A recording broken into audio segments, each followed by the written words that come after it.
Good morning. This is Lynsey Monterastelli with Fit, Healthy, Joyful, and I want to talk about the myth of being busy. So, in the United States of America, that is the most common thing we hear, oh, I'm so busy. Oh, I'm so busy.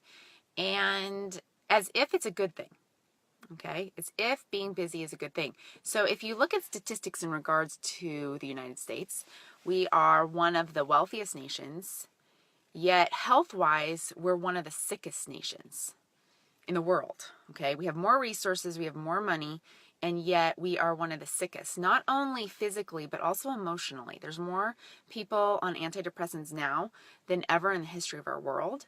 There is more health problems now than in the history of our world, and I would like to say that is because we have believed the lie that being busy is good, because everything in our society now is showing that being busy leads to death, really. I mean, it leads to death emotionally because we need to be on antidepressants. I'm not saying that no one should be on them.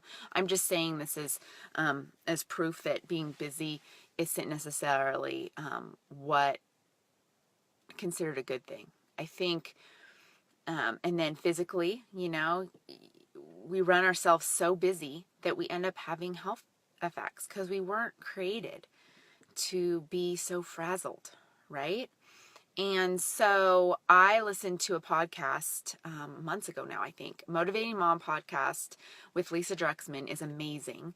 And she had the CEO of Fit for Mom, Ash Robinson, on it. And she was talking about busy and how it really isn't busy and balance was what they talked about, and how balance in life never really happens. And I think you think about being a parent, your life is not balanced when you have a newborn. There's no balance in it, but that's not a bad thing. But being busy in the midst of it also isn't a good thing, right? And so that idea of balance also is so crooked because our lives aren't balanced. My life isn't balanced right now. I have 3 kids that all need me in profound ways. It tilts to that side. Is that a bad thing? No, it's not. It's a good thing. But it's not balanced. And so for me to always be striving for balance is almost a fake, unrealistic goal that I will always fall short at. And so what I wanted to talk about today is when you're busy, at least for me, when I am busy, I am not fully present anywhere. I'm not fully present with my husband. I am not fully present with my kids. I am not fully present with those that I love. I'm overwhelmed. I am living out of a place of overwhelm, which is not good for me emotionally, socially, physically. And so how do we slow that down? Because at the end of our lives, we don't lay on our deathbed happy that we were busy or proud of the accomplishment of making more money. We lay on our deathbed thankful for the relationships we've built, but those take time, effort, and energy and space, right? So if we are looking to have a full life but not a busy life, how do we gauge that? So I think when we start saying that we're busy, that is the first inkling that we need to start saying no a whole lot more. So yes, you can say yes to a whole lot of great things, but do you need to? Nope, you don't. So starting to say no to a lot more things so that you can be purposeful and present for the things that do matter, right? Because really, if you're spread so thin that you're not truly present, you're really not giving as much of a gift of your time, effort, and energy than if you are truly present. And you know what? There's always someone else who will fill that space. Okay. And don't believe in narcissism, right? Like that you're the only person who can do it. No, it's not true.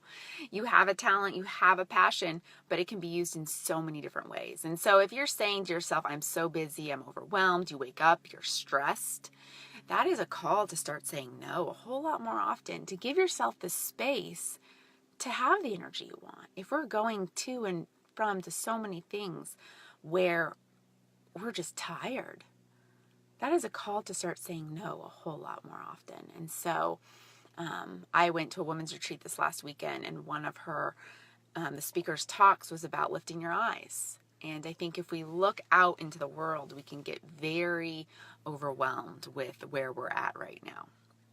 And it can look pretty dark sometimes.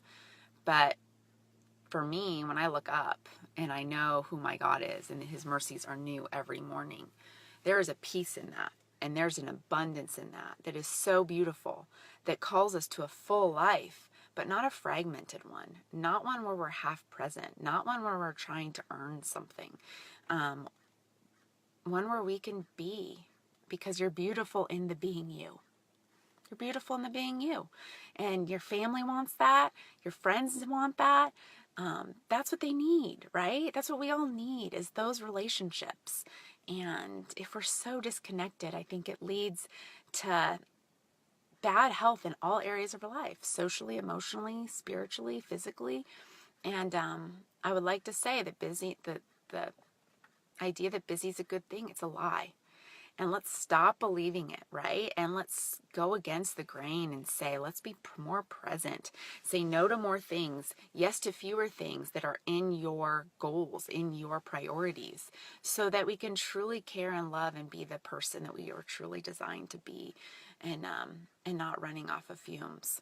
So I hope that encourages you. Go to fithealthyjoyful.com if you want more ideas on how to be more present, have better health and joy in your life. And I love connecting with you here. And I hope you have a wonderful day, being present and being you.